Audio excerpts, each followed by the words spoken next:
Markie and Booker T. Markie and Booker T. Markie and Booker T. Have you ever met a girl that you tried to date, but a year to make love, she wanted you to wait? Let me tell you a story of my situation. I was talking to this girl from the U.S. nation. The way that I met her was on tour at a concert. She had her long hair and a short miniskirt. I just got on stage, dripping warm with sweat. I was walking through the crowd, and guess who I met? I whispered in her ear, come to the picture booth so I can ask you some questions, see if you're 100 proof. I asked her her name, she said blah, blah, blah. She had 9, 10 pants and a very big bra.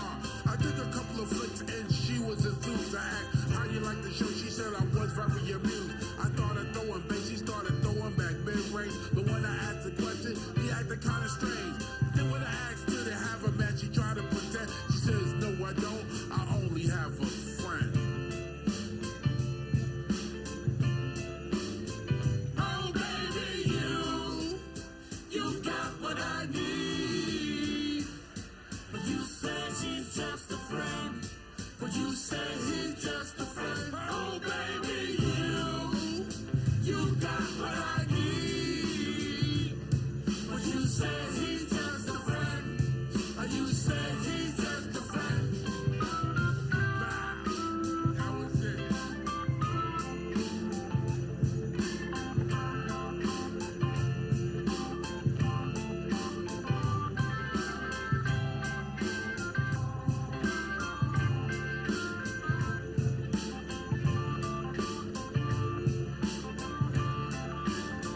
Oh, baby, you got what I need. But you say he's just a friend. Or you say he's just a friend. Oh, baby, you got what I need. But you say he's just a friend. Or you say he's just a friend. So I came to a college on a surprise visit to see my girl that was so exquisite. It was a school day. I knew she was there the first semester of the school year. I went to a gate to ask where was a dorm. This guy made me fill out a visitor's form. He told me where it was, and I was on my way to see my baby doll. I was happy to say. I arrived in front of the dormitory. Yo, could you tell me where is door 3? They showed me where it was. For the moment, I didn't know I was in for such an event. So I came to her room and opened the door. Oh, snap! Guess what I saw? A fella tongue kissing my girl in the mouth. I was so in shock, my heart went down south. So please listen to the message that I said. Don't ever talk to a girl who says she just has a friend, has a friend, has a friend, has a friend, has a friend, has a friend, has a friend. Oh, baby, you got what I need. But you say he's just a friend. But you say he's just a friend. Oh, baby, you got what I need. But you say he's just a friend. But you say he's just a friend.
You don't have to lie about it, just say what's on your mind.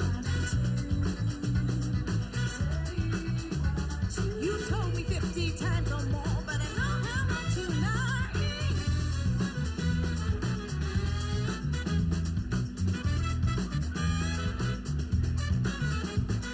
Wanna be seen, you wanna be taken seriously.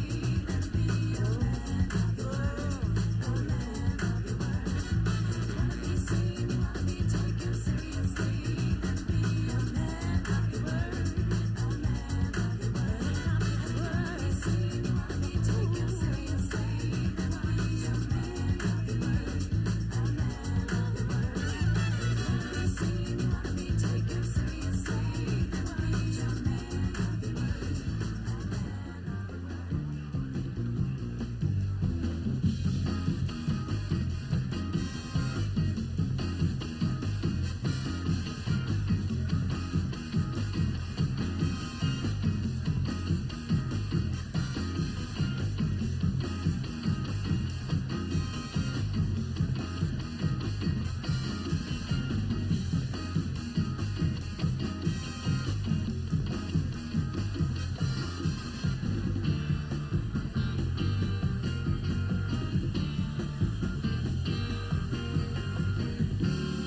Ladies and gentlemen, our program will begin in 15 minutes at 9:30. If you would like to go to the bar and get your drinks and then be seated for our presentation, that would be a grateful opportunity for us. Again, in 15 minutes, we would like you all to be seated, so please grab your drinks and make your way to your table. Thank you.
Take us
finished a due date. And daddy, he was gone off to college, he couldn't wait. Only just a teen with dreams to be on TV and living with a mama, my grandma who used to be me. We would move around in the city, place to place. The landlord come for the rent, face to face. Her eyes too heavy from working late as a janitor. Thinking to herself that nobody could understand her. But even when she felt like she couldn't, she carried on. She couldn't imagine both of her daughters here all alone. Before the tuxedos in black and white every day. I used to watch my mama get down on her knees to pray. She the reason that I'm even writing this song. Get a woman, no, it won't be long. Let's sing along.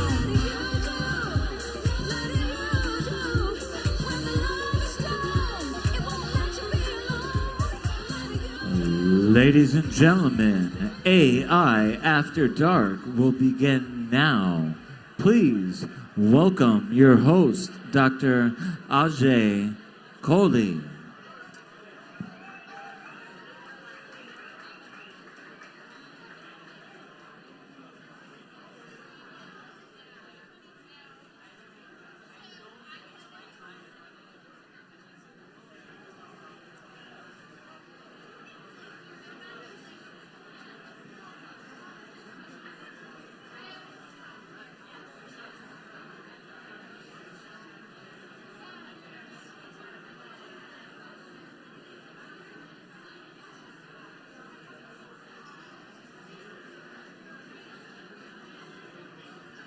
Ladies and gentlemen, our program is about to begin. Please welcome to the stage our host, Ajay Kohli.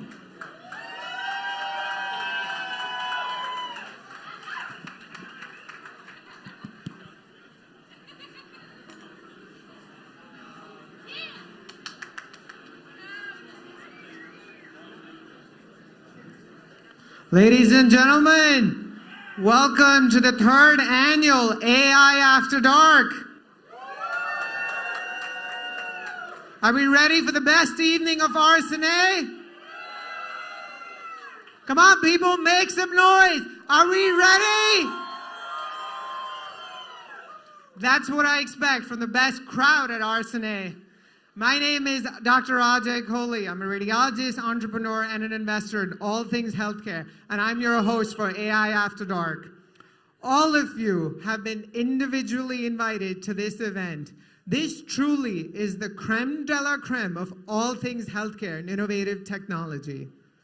We have the absolute best in academia, from residents from Harvard to UCSF, to Stanford, to Cornell, to Jefferson, to Northwestern, to University of Chicago, and many, many more. Perhaps most importantly, we have representation from 2 of the greatest radiology programs, not just in the regions, but in the entire country. Give it up for University of Texas Southwestern. Where's my UT crowd? And let's never forget the greatest radiology program in the history of healthcare, the University of Pennsylvania School of Medicine. We also have amazing clinical talent from the rest of the country, including Envision, Kaiser Permanente, Baylor, Atrium, Rab Partners, Radiology Associates of North Texas, Sutter, and many more. We truly have radiology talent from nearly every continent on the planet, from North America, including US, Canada, Mexico, to South America, including Colombia, Chile, Brazil, including Africa, from Nigeria, Kenya, South Africa, finally on to Europe, from Ukraine, to Asia, and even Australia and New Zealand. We're still working on getting that lone radiologist from Antarctica. Maybe next year's AI After Dark. We also have the very best in industry represented here tonight, from GE to Canon to Siemens to Hologic to Amazon to Nuance to AI Doc to the leader in AI MSK image biopsy to Google and many, many more. We also have several VCs funding these and several other companies. Perhaps most importantly, as the world of radiology and technology continues to get larger in scope, yet smaller in players, we wanted to work with the absolute best to bring together this amazing crowd. I wanted to take a moment to thank our corporate partners. Our corporate partners represent the very best of radiology, including Envision Health. Please give a very warm round of applause for Scott Scorpion, Jessica Esposito, and especially the legend, Dr. Samir Shah.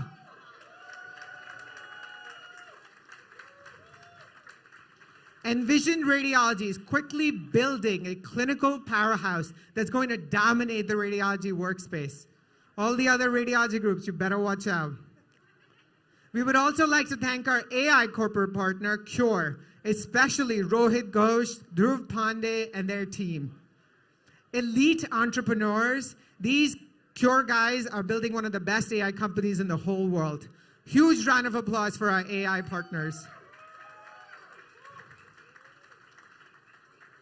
One last thing before I introduce our moderator for the evening, rules.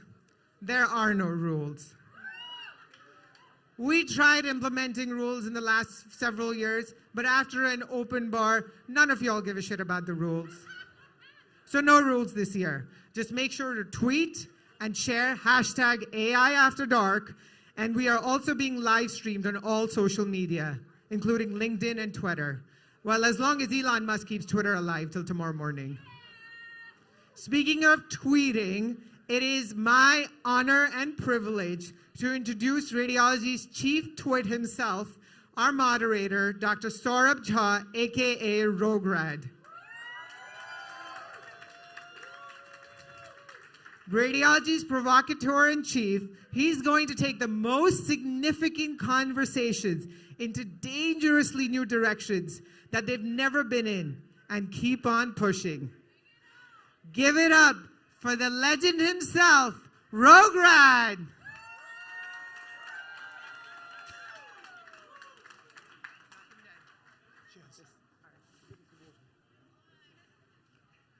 Well, thank you very much, Ajay, for a sparkling introduction, and thank you all of you. There is one rule. I do think that there should be engagement. Jake from Imaging Wire asked me earlier on, where's the panel? I can't see a panel, and that's the catch. You are the panel, all of you out there, and you're the ones that are going to get the discussion going. So the whole idea of this event is that we have conversation between different people from different perspectives, different stakeholders. And I'm going to dive right in. So the less I talk, the more you talk, the better it's going to be. So let's start off with a very basic question. Someone, I don't know who, likened AI to adolescent sex, which is that everyone talks about it and nobody uses it. I'm not going to ask you about adolescent sex. I think we're kind of beyond that.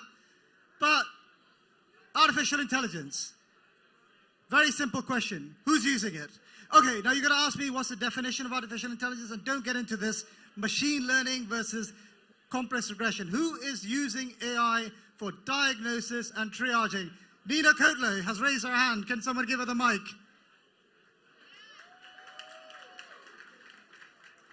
Nina Kotler is from Rad Partners and an AI influencer, and she was in Australia doing teleradiology as well. So at the forefront of two technologies.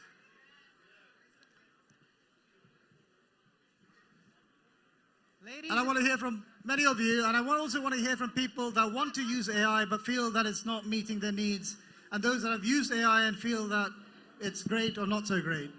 So ladies and gentlemen, this is the lady, the legend, Nina Kotler from Rad Partners. Huge round of applause for Nina.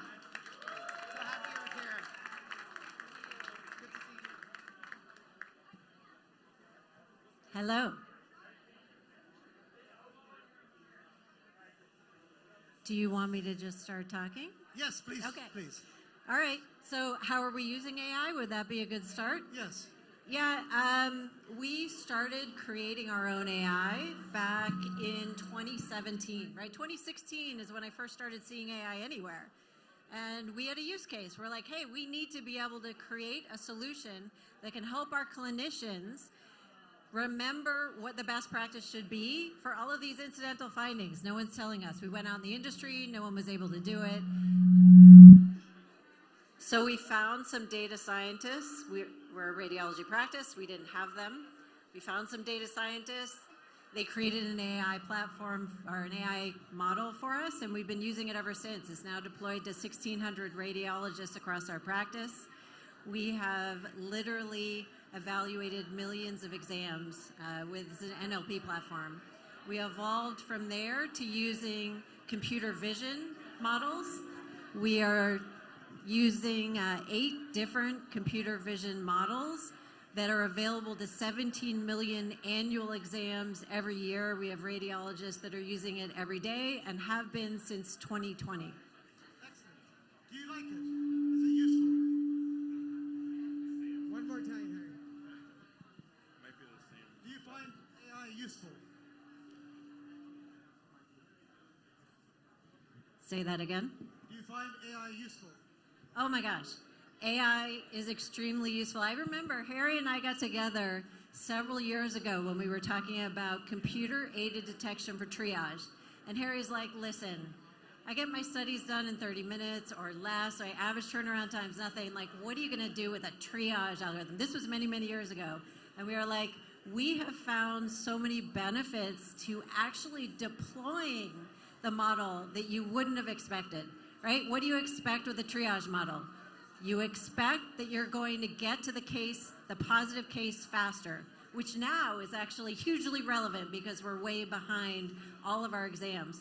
Back then, not as relevant, but what we found is it increased our sensitivity. It helped produce a use case so our hospitals would be willing to pay for it. Our RADs loved it. When we told them we were going to take it away, they said no. Okay, so you're using AI, you like it. Is there anything you don't like about AI? Would you give it back? How much would you pay for it? All right, I don't want to reveal. AI has to create more value than the dollars that you pay for it, right? 3 times the value is what you should get back, and you definitely can do that. If you're a radiology practice and you want to figure out what is the use case, how are you going to afford to get that 3x dollars back? It's through efficiency. We all need more RADs now. We need to be able to do more studies in less time. We need to be able to recruit and retain our RADs.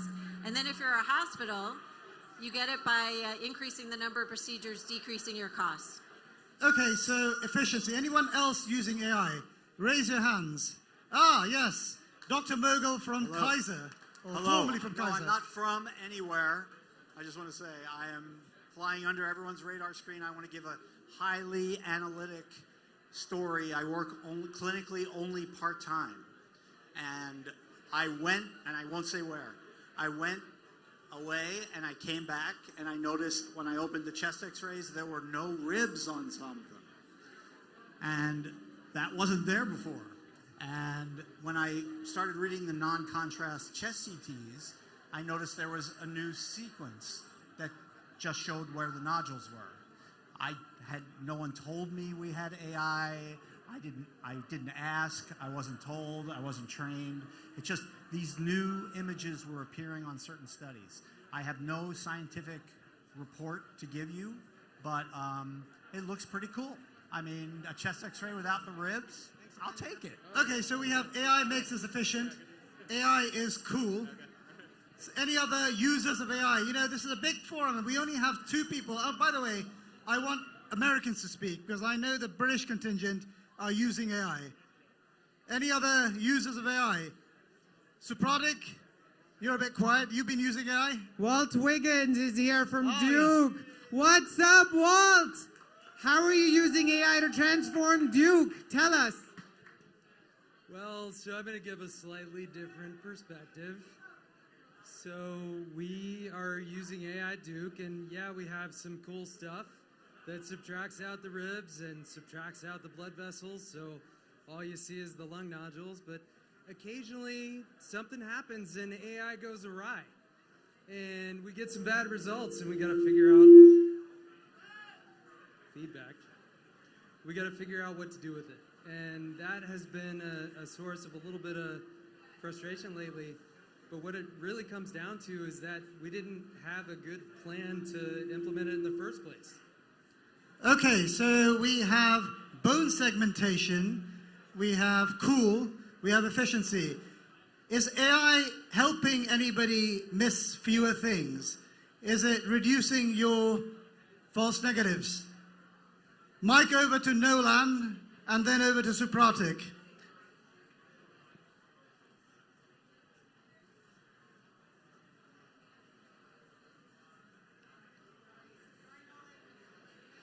Yeah, so the idea really, what we're trying to do over here is we're trying to get a broad section of what you're doing with AI, because the next thing that we're going to discuss is what do you want from AI?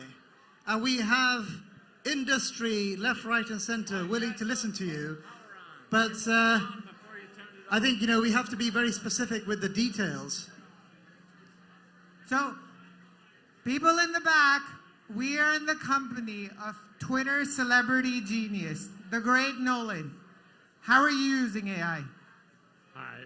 I just want to go over a few of the positives and negatives. So we, full disclosure, AI Doc, we use AI Doc. The only thing I got from AI Their Doc... CEO is right there, so tell him. The only thing I got from AI Doc are these socks. So I am under their influence in some ways. The positive is we first of all, we use the C-spine, and I'm a neuro rat, so we use the C-spine algorithm to look for a fracture, and we use the brain algorithm to look for subdural hemorrhage. So we've been using the brain algorithm has picked up subdural hemorrhages that has embarrassed some of our radiologists, probably including me. We're recording this, I will hedge on that a bit. But yeah, the brain algorithm can pick up subdural hemorrhage, so much so that it used to be our practice to look at subdural windows, and so now we don't necessarily need to do subdural windows when we have the AI Doc report. All right, so we have praise for AI Doc's algorithm, and we prevent the use of subdural windows, which as a resident, that was a very annoying thing, because it was something I would always forget to do, is use subdural windows. I think Supratik over here in the front row wants to say something on use. Do you want to just give him the mic? Yeah, so, I think I'm going to mirror this gentleman's comments about ADOC. We use them as well, and I'm not just making positive compliments because I'm within striking range, but Supratik, love you, man, but can you at least stand? Oh, so the things I worry about reading ER cases are missing PEs and missing brain bleeds, and those are the two things that the ADOC algorithm actually does a really good job of backing me up on. So. Okay, so we have a nice cross-section of AI use. So I'm going to change gears a little bit. We're going to come back to this. And the gear I'm going to change is, I'll tell you a little story. Earlier this year, I told a bunch of people at Cure, let's go to Mount Everest.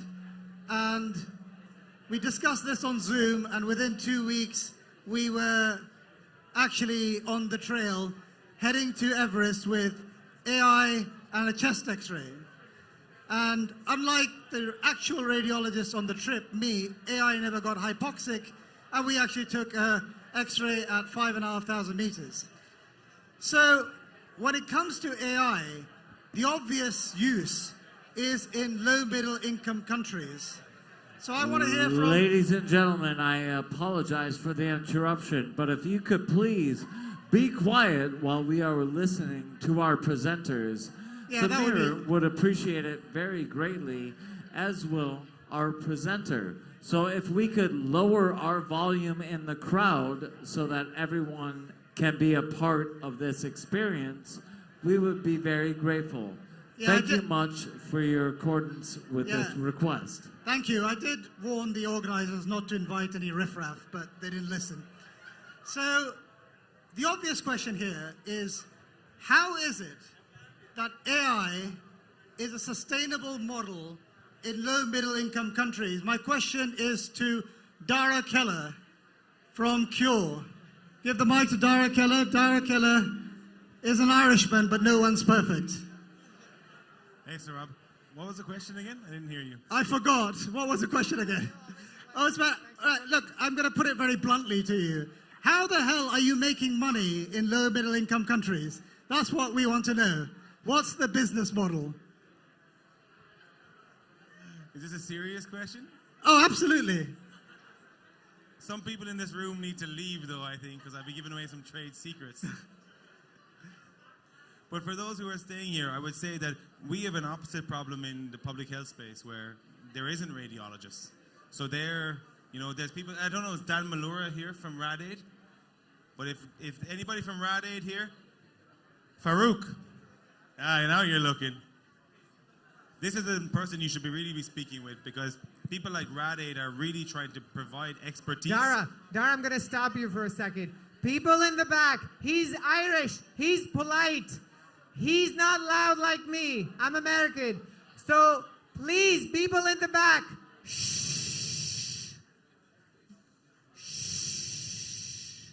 Continue. Thank you.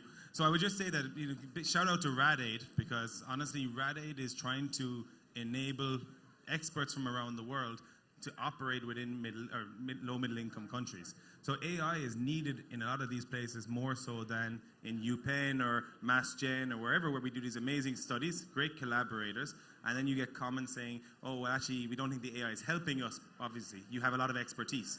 In developing markets, they don't have it, so they need technology. So I think that's hopefully going to answer your question. Well, thank you, Dara. You didn't reveal any trade secrets at all.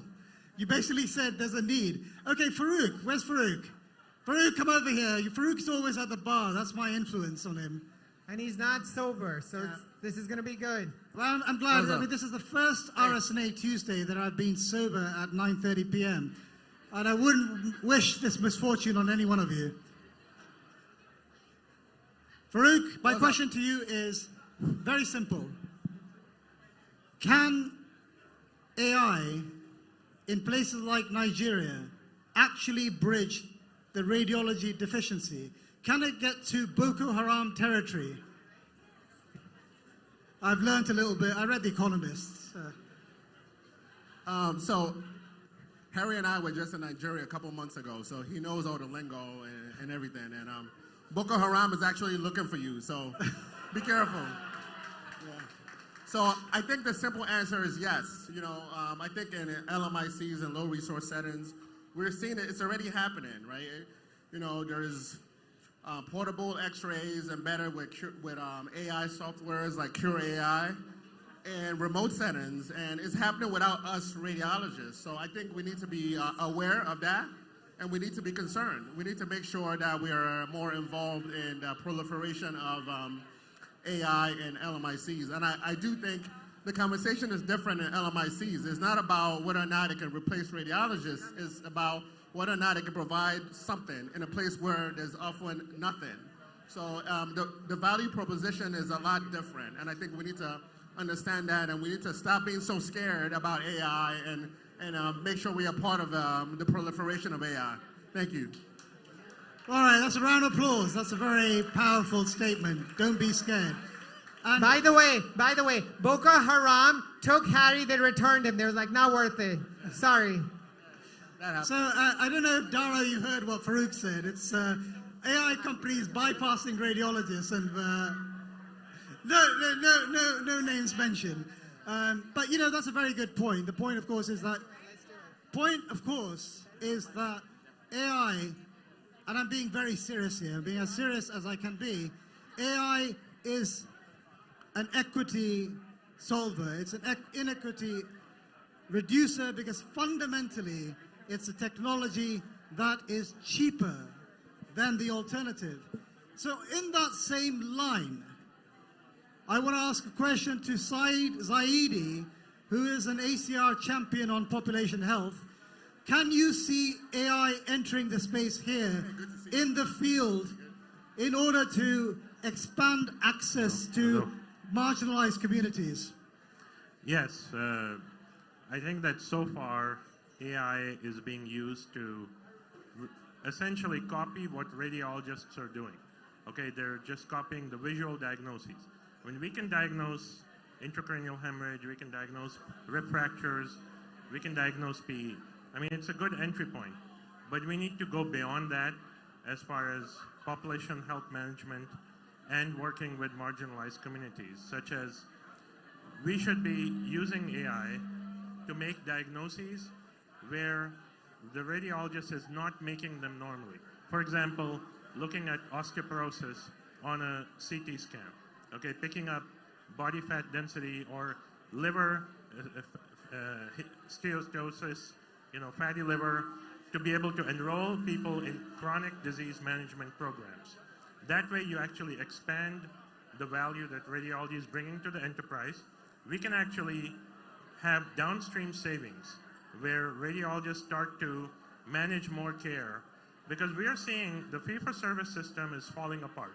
In the post-COVID world, there is a huge radiology staffing shortage. AI is a part of the solution, but not just focusing on efficiency. We can't just say, oh, AI will improve your productivity and efficiency or help you read your normal chest x-rays.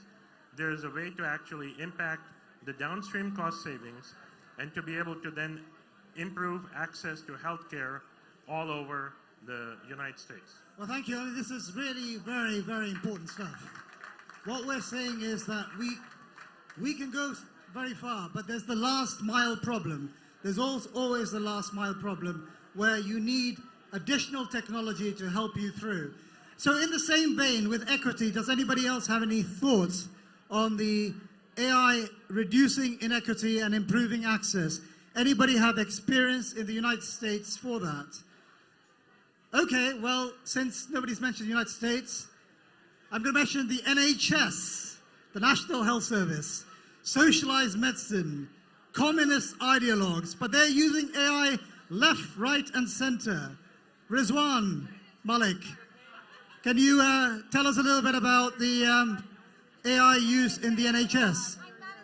Ajay? Even better than Rizwan Malik, as great as Rizwan is, I can't let Geraldine, the great Geraldine McGinty, run away, especially with the fashionably late entrance. Harry, you'll have to repeat the question, and then we'll go to Rizwan. Rizwan, we'll give you a hug for that later on. What's the question, Harry? I forgot. People in the back, President of the ACR, hello. Before I get myself into trouble, not president of the ACR. Anymore. So what's the question, Harry? Oh yeah, the question is, can AI reduce inequity and improve access to marginalized communities? Is there any role in that? Is there any experience in that? And is there any thoughts from the policymakers in that? Absolutely, if it's done right. I mean, would you rather have no screening or screening with an algorithm, right? I mean, there are parts of the world there are no radiologists, and if we want them to have the same access to healthcare that we have, we're going to have to think creatively, but it has to be safe, has to be free from bias, and it has to be properly regulated. So there you go. There you go. Thank you for the answer. Now, can we get to Rizwan? Rizwan, stand up. They will ignore you otherwise. So just to give you a big background on Rizwan. Rizwan is from the UK. He's a northerner, which means he speaks very differently. It's very, but that's okay. But what Rizwan has done is he has essentially opened the floodgates to artificial intelligence in UK. And let me tell you one other thing about the UK. The UK, I'm originally from there. I trained there. The UK is very innovative in certain ways. The UK was one of the first places to introduce electronic health records before George Bush Jr. thought it was a good idea. And so, Rizwan, tell us up and stand up. Thank you. Rizwan Malik, leading AI in the world. So Farouk talked about low middle income countries. Has anyone seen the pound against the dollar? We are a low middle income country. We are a resource poor country. We are deficient of radiologists. So cute, typical British self-deprecation, but quite accurate on this occasion. So the principle is we are using a crap load of AI in the UK because nobody wants to pay for it apart from our government. And much like IBM Watson, there's lots of smoke and mirrors. We have lots and lots of deployments, lots and lots of free pilots, lots and lots of pilots paid by NHS England, NHS Digital. The rationale of that, though, is because we get to touch, feel, smell AI, we get to engage with it. So rather than here is something new, here's a toy, go and play with it, we get to push back and co-create use cases and actually have a catalogue of how we want to use it. So let me ask you a few details. You've introduced AI. Radiologists don't check AI's results. Am I right? Correct. It's used for predominantly clinical decision support. Ladies and gentlemen, if we could be please silent during our presentation. Ladies and gentlemen, if we can please be silent during our presentation, it would be very much appreciated, and thank you. It isn't quite true that radiologists don't use it. We use it predominantly for quality assurance before we sign off reports. But the rationale is it is for the benefit of our clinicians. Who the hell wants to read a chest x-ray at 3 o'clock in the morning? The AI will support the clinicians to make treatment decisions. So let me understand this for the audience, because I want to get through this. This is very important because, you know, I think Americans make a very big deal, it's self-serving actually, about stuff like, oh, what about quality? Or what about the patient? Sorry. You do quality assurance. Correct. And that you do randomly. No, we deploy across all the chest x-rays we do it on. And so there is always that second pair of eyes electronically for the patients, for the clinicians, and for the radiologists as they choose to use it. Okay, thank you. That's good. Any other thoughts from UK physicians, UK radiologists in the AI space? So can I say one They thing? need to rename the United Kingdom to United Hugh Harvey. UK Radiology is Hugh Harvey. You'll have to repeat the question. That's what happens with alcohol and women and Hugh Harvey. Yeah, I do have a question for Hugh. A question actually that I've been thinking about. So Ralph Nader, do you know Ralph Nader? No. You don't know him? No. Well, he's a guy that went after automobile safety, and he wrote a book, I think something about unsafe at any speed. He went ballistic with, you know, let's make automobiles so safe that nobody can bloody drive it. Well, you know, it's a bit of an exaggeration. So are we over-regulating AI? What are your thoughts? That's kind of a loaded question. Are we over-regulating AI? Yes. No. And before you answer, people, hello, can I have everyone's attention? Shh. The man right here is the legend Hugh Harvey. He's super sexy, super bald, because he has a super big brain. So with that introduction, no pressure. What's your answer? So, Saurabh asked, are we over-regulating AI? Yes. No. Absolutely not. At the moment, it is too easy to get a 510K in America. You can say, my AI is vaguely similar to that, and therefore you should let me through. And it's like a 3-month process. You may be aware, in Europe, it is now harder to get an AI onto market than it is in America. We are in the industry of patient care, which implies patient safety. And I think we should all agree that regulation should be at the heart of everything that is done in the AI industry. The regulations need to be updated, they need to be modernized, but they need to be made fit for purpose, and we need to have stronger regulation to stop the bad actors. So can I call you the Ralph Nader of artificial intelligence? Yes. No, but honestly, I have a follow-up question, and then I would encourage other people to ask you as well.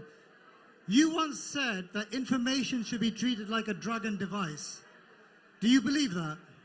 Yes, AI is the new drugs. We're building the next pharma industry here. the AI industry is going to be as big, if not bigger, than the pharmaceutical industry at some point in the future.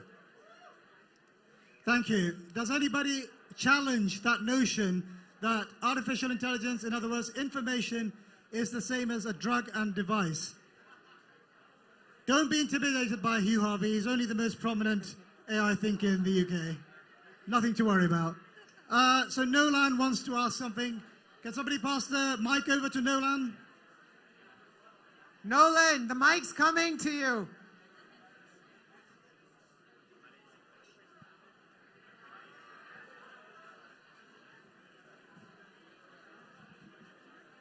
Hi. So I do have a few comments about regulation. For example, we have a cervical spine algorithm that, well, a couple things. The whole notion of AI, learning, machine learning, that doesn't really happen, right? We have an algorithm that's approved and it's frozen, and then if it does improve, then they have to get certified through the FDA. So I think there needs to be some agreement about what is a safe way to facilitate machine learning. Okay, so let me pivot to Elad. Elad, raise your hands. Somebody give the mic to Elad. Elad, CEO of AI Doc. So do you agree with Hugh that, if anything, AI is being under-regulated and the FDA 510 pathway is an easy access to your competitors? Well, it's definitely not easy access. Hold on. People, thank you. Round of applause for this crowd, helping the poor host out. Thank you. It's the CEO of AI Doc. We gotta hear him. People have been talking good shit and bad shit about his platform. The CEO of AI Doc, Elad. Round of applause for Elad. I didn't hear any bad shit, though. That was just me. So I will say it this way. We are going through the FDA, working with the agency on, I would say a monthly basis. I would not call this easy by any way, shape, or form. It definitely takes way more than 3 months. Do I think there are areas that we can better inspect as we continue to evolve the space? Absolutely. But I also totally agree with Nolan that we're also missing on a lot of opportunities to improve care, right? The cost of regulation is speed to innovation. And if we're talking about products that can really impact people's lives, there is a cost. And I think there are ways to balance these two. I do not think we should just, shoot products to market, but I would say we have to balance that with the cost of delaying innovation, right? And I think the agency is actually doing amazing work to enable that new balance of the future. Thank you, Elad. I heard from someone, I think it was a famous economist, Schumpeter, who said that monopolies like regulations because it's like, invitation to a unique party like AI After Dark. Nolan, do you have something to say? Yeah, I actually had one more comment. So we do have experience with the cervical spine fracture detection algorithm. And there's an issue perhaps related to regulation in that it's approved for cervical spine. And so what about, for us neuro folks, what about that skull-base fracture? And so we've had issues where, there's perhaps a skull-base fracture, but it's certified for cervical spine. And what about that mandible fracture? Well, that's not cervical spine, but that's something the human does. So in some ways, the C-spine AI speeds up our assessment of the cervical spine, but the human still is looking at the skull and the mandible. And the other thing is we run for example, if we do the brain CT, we run the cervical spine algorithm just to look at the cervical spine. And sometimes when we do facial bones, we run the brain and the cervical spine. And sometimes when we do brain, spine, and facial bones, there seems to be multiple seals of approval. That might be kind of wasteful and slow things down. But thank you. Okay, that is what Nolan just described is a border zone problem. A border zone problem is when you have arbitrary anatomical distinctions. And let's be honest, radiologists also face it. Like, who's responsible for the adrenal gland? Is it the chest radiologist or the abdominal radiologist? We're still fighting over that. Talking about chest radiology, any chest radiologist here, they're usually very unhappy people. They go to bed early because they've been measuring too many nodules. Any chest radiologists here? Rizwan. Rizwan, how much would you pay out of your pocket to an AI company that finds all the nodules, puts them into your report, and gives probability of cancer? You yourself have to pay a monthly subscription. How much would you pay? All over it. How much? I'd be all over it. Well, how much would you pay? Tell us in sterling. 100 quid a month. How much? I'd pay 100 a month. 100 quid a month? Yeah. And how much is that? 100 rupees nowadays? It's about 3 cents, I think. All right. But you're willing to pay a fair amount. Okay. That's interesting. It's interesting because, you know, when we think of technology that we really, really, really like, we are willing to pay money for it. We're not relying on the insurers. We're relying on ourselves. So, will it require a billing code to get AI adopted in the United States? Geraldine, the question is to you. Are we going to need a billing code, or is there any other way we can get that around? People, hello, people, if you can see this, tell your neighbors to shh. Like I said, President in the House, Madam President, sorry, the great Dr. McGinty. Round of applause for Dr. McGinty. Not the president. Keep telling you that. Harry, as much as I would like to spend an hour boring everyone to death about payment policy, no, I don't think there's going to be a separate code for AI. I think it's going to get rolled into the payment policy, and I know that's going to be disappointing for all of the companies who've invested all that money, but I don't think it's going to be a separate click. So you don't think there's going to be a separate billing code? I do not. No, I do So not. it's not. Why is that? Why wouldn't you have a separate billing code for AI? I just don't. I don't necessarily think that the payment methodology is set up to understand the value. Obviously, you can point to Viz AI, but that's a payment that went through a parallel new technology methodology. So no, I don't think it's going to be a separate click. Look, CMS is all about aggregation, bundling. We bundle CT, abdomen, pelvis, bundle mammo and CAD. So it's not the way the regulators are going. Okay, so Aunt Minnie, you know Aunt Minnie, they gave an award this year.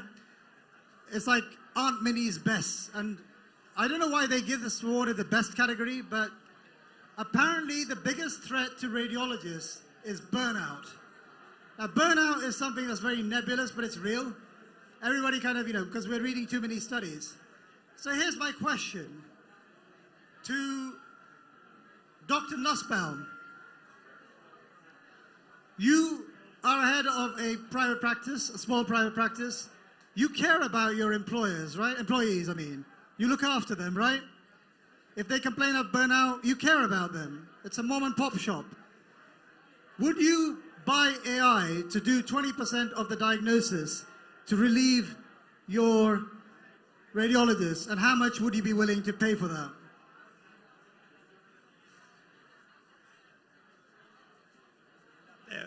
If it allowed me to keep the employees happy and productive, and there was some way to measure that, I do think there's a value for that, and it could measure in the 20,000s per year.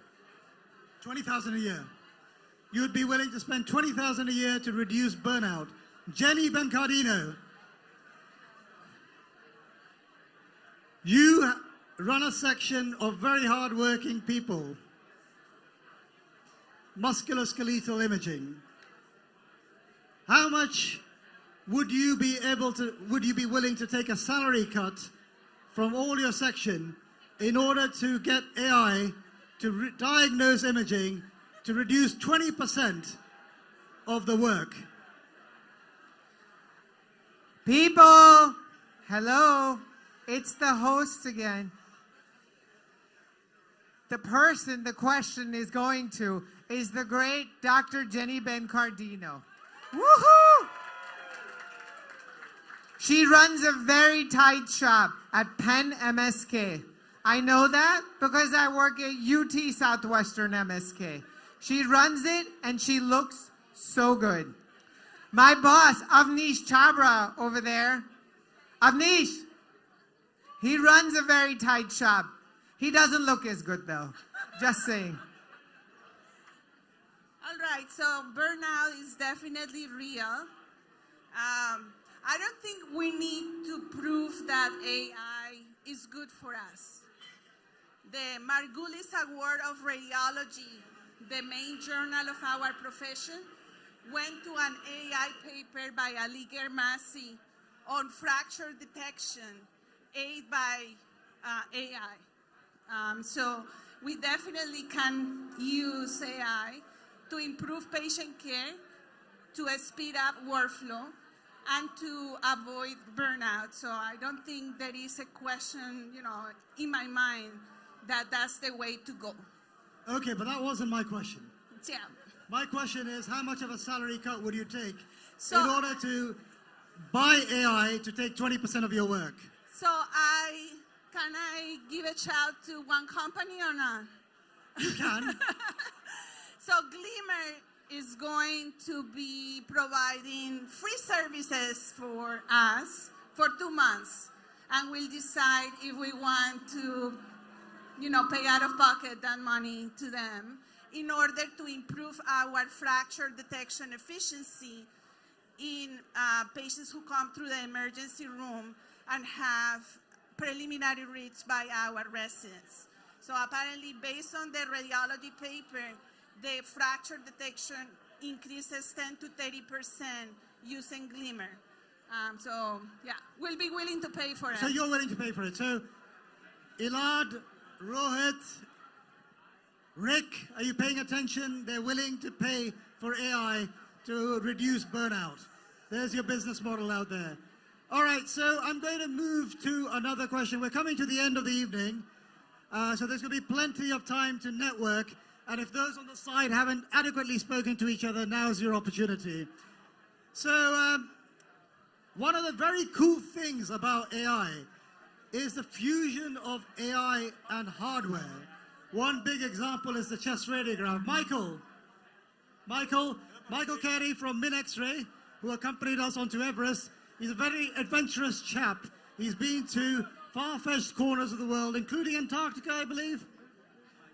So tell us, Michael, fusing AI with the chest X-ray, what does that do, the portable radiograph? He's staying down here. But we're going to keep the crowd quiet. This man's company did the first chest X-ray plus AI at Mount Everest. I think that deserves a round of applause.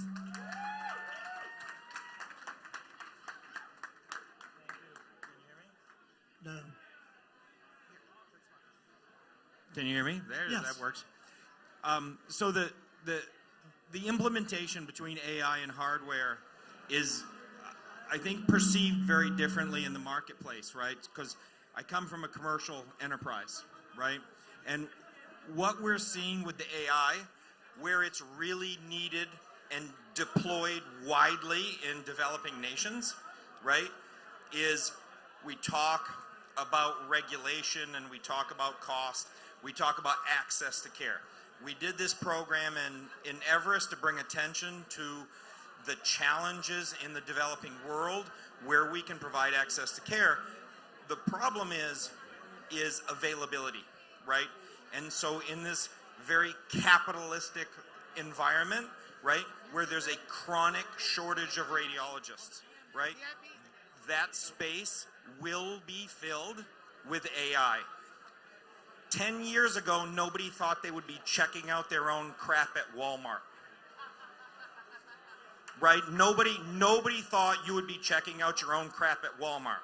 But when it became more cost effective to have a machine than it did to have a cash register person, right?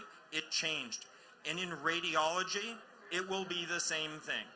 We can talk about the lofty ideas of regulation and safety and all of those things, but we talk about those things when we talk about the presence of radiology services.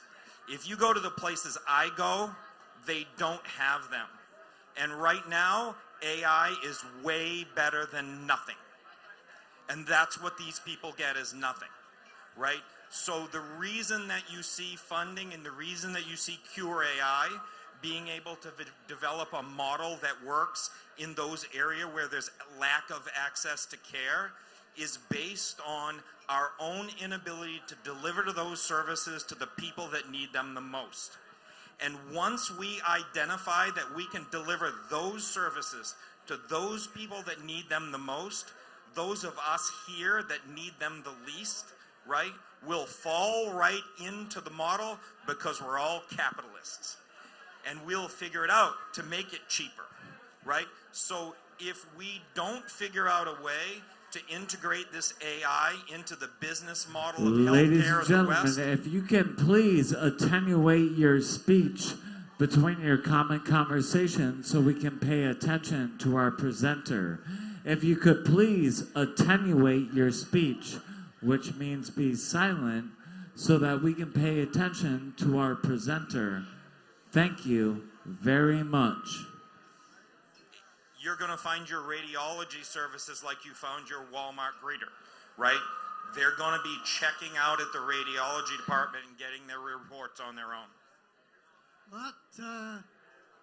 That's a bit ominous, Michael. You're going to make me a Walmart checkout assistant. So we're nearing the end. I have a kind of a scientific question for Rick Abramson. Rick, one of the problems that I have with AI, Rick is right around the corner there, is that, you know, it's good at detecting pneumothorax, it's good at detecting a nodule, but when I look at a chest x-ray, I want it to do everything. So how do you get AI to become artificial general intelligence of the chest x-ray? I would say buy Annalise. No company What was the question again? How do you make it general? How do you reduce it from just being a one-trick pony to a, you know, that's, how do you get it to think like us? How do you get it to become us? Yeah, I don't know if they ever become like us. Does anyone think they ever become like us? Nina says no. Or maybe Nina's saying stop talking. I can't tell the hand signal exactly. And let me just say, Harry, I'm so glad that this is a safe environment with no videographer. So I can say whatever I want without fear of repercussion. Perfect. So what we're going to do is we're going to have the entire crowd focus on you while you do that without any fear of repercussions. People, we're about to end soon. We want pressure on Rick Abramson. Rick, take it away. How many people here, I didn't remember from the very beginning, how many people are actually using AI in practice? Yeah. So a definite minority in the room, right? Yes.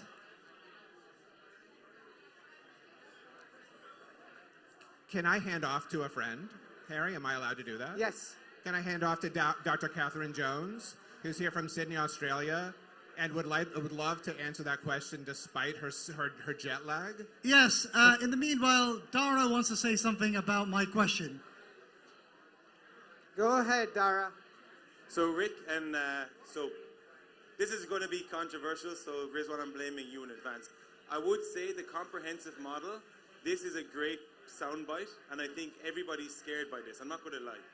But I will say that when you've deployed commercially at 900 sites across the world, you'll realize people want less. They don't want you to replace the radiologist, because like everybody in this room was nodding, saying, hey, I won't replace the radiologist. They want minimalistic aspects of their job improved, but they can't expect the perfection of themselves, so they don't want that. So the comprehensive approach, I guarantee you in your first major deployments, you'll be told, I just want 10 of these abnormalities detected. I don't want 150, I don't want 5, I just want 10. And I think it's important to recognize this fact, because unless we recognize that people, decision makers, will have their requirements, you're not going to actually be able to solve the whole aspect. So there's somebody here who wants to make one comment. It's not just somebody. So we're having actually a dialogue. All right. So Rick, what would you say to that? We have a dialogue. Show of hands for people want less.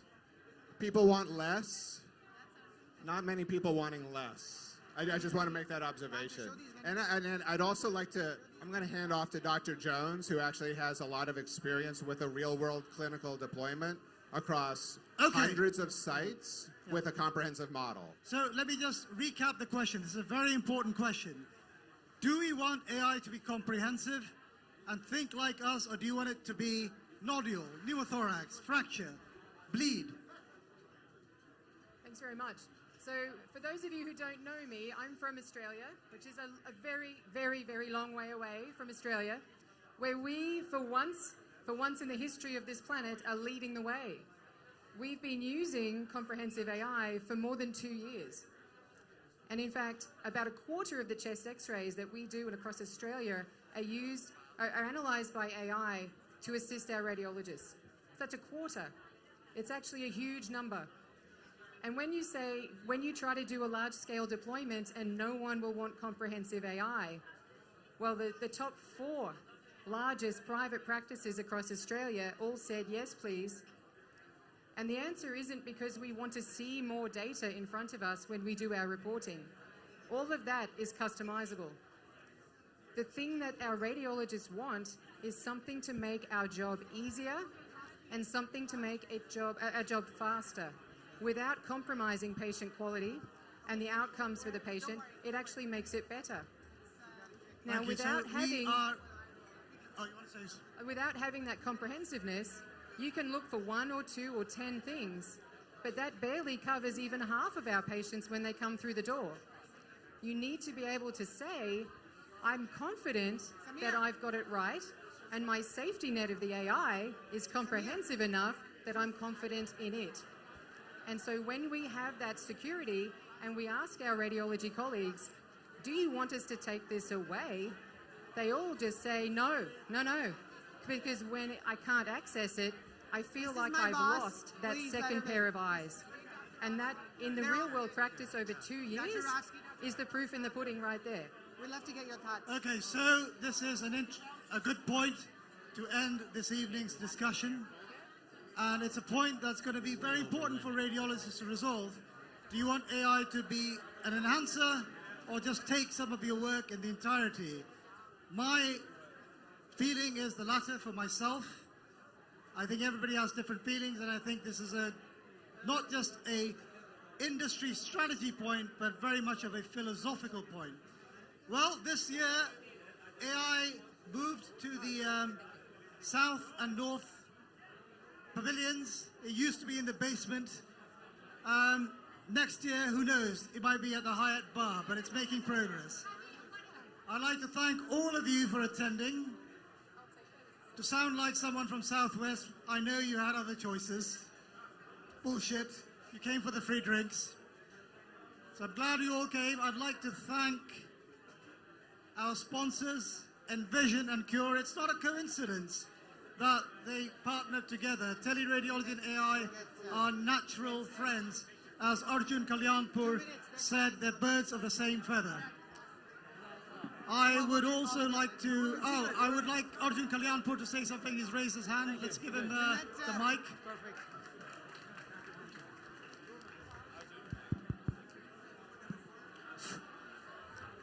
Hello, people in the back. Hello.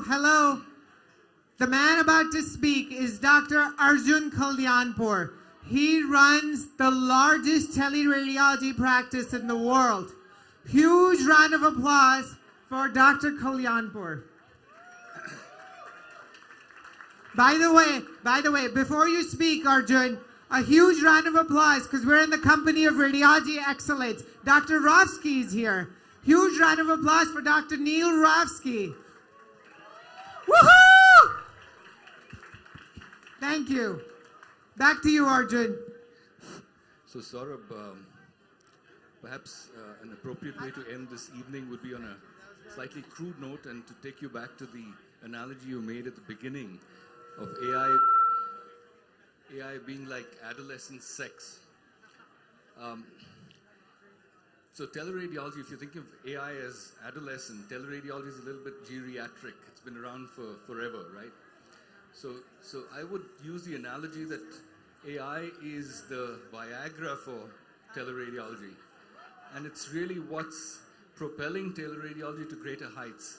Because ultimately, if you think about it from a technological perspective, they're both technology enabled, they're both data driven, and they both seek to solve the fundamental issues that plague radiology, which is staffing shortages. So if you come back to the bird analogy, I think the falcon in flight is really probably the most appropriate analogy for the combination of teleradiology and AI, because I think that's what the strengths of each supplement each other and magnify both. Thank you, Arjun. So Arjun just said that AI is like Viagra for teleradiology. Arjun's from India, the land of the Kama Sutra, so you can say that Kama Sutra is machine learning. Anyway, without going too much into these metaphors, I again want to thank Envision and Cure for their support, and I would like to thank Jessica, Scott, and Samir from Envision, Rohit, Dhruv from Cure, and Ajay for doing the moderation. I now want to invite Rohit Ghosh, co-founder of Cure AI, to say a few words. Round of applause for Rohit Ghosh, entrepreneur extraordinaire from Cure. Thanks a lot, Ajay. Thanks a lot, Saurabh. Guys, Rohit is paying for drinks. We can give him a better round of applause. Come on.